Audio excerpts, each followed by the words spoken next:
So we're going to start venturing into some especially dangerous territory here. This next one is the Torchbearer Headless Horseradish Sauce. And you might be thinking, horseradish, that's not too bad. Well, the first two ingredients are horseradish and ghost pepper. So since the headless part, I guess they're a ghost. I'm ready. So, I'm ready when you are, friend. So we've got horseradish and ghost pepper. I see a good glob of it right here. I'm going to take a nice bite. Oh yeah, take it on the spiciest glob. This is not going to be good. I like the flavor. Yeah. I taste the horseradish. I am a big fan of horseradish. I enjoy horseradish too. That's why I got this sauce. You know, Andrew, we have a similar palate, you and I. We do. I remember one time we had, I think it was Hoo Hot. We had just got done probably plowing through 3 or 4 plates. That may be an exaggeration. But a handful of food. I mean, just a lot of food. Andrew and I both kind of look at each other. It's like, you know what sounds really good right now? What did I say? Probably ice cream or... No. Oh, a handful of Skittles. A handful of Skittles. Just a big old glob of candy to add to our full stomachs of noodles and meat. Yep. And you looked at me and you said, that is exactly what I was thinking. John and I share a very similar palate. We do. So... That was good. Yeah. Are we going to try and go through this whole thing without drinking anything? I mean, I think My lips are pretty hot. That would give us some street cred, I think. If you could just cry a little bit, it'd be good too. Yeah, I feel like the kids probably do want us to cry a little bit here. I'll see if I can work some tears up. Yeah. The Garlic Reaper is absolutely no joke, but... You were in drama, right? I was in You were a drama. guy. Yep, I was. I was one of those weird drama kids. So...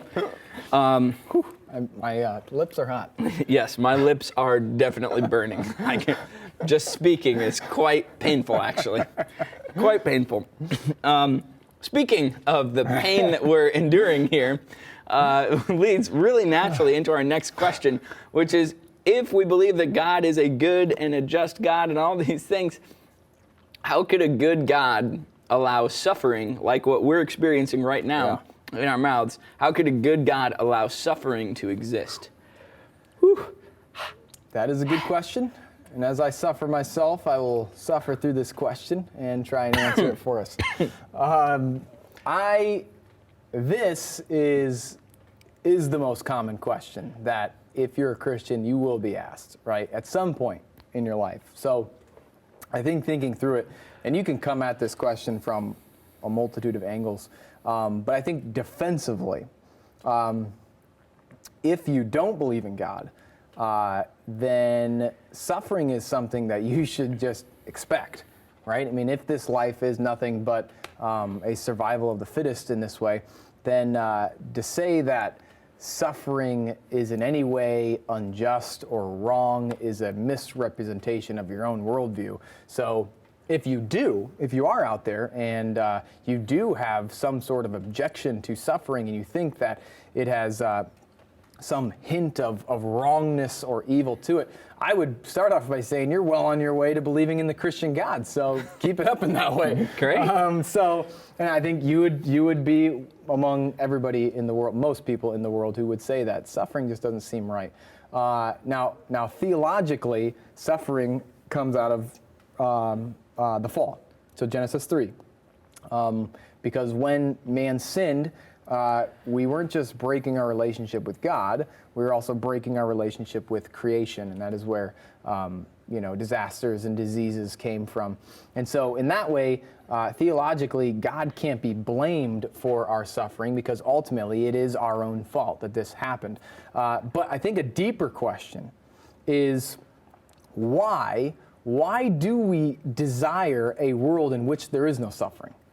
Right? I think that's the deeper question, where so many people out there have this objection to suffering, and this is some of their reasons why they don't believe in God, which doesn't make sense according to their own worldview. This is what they should expect.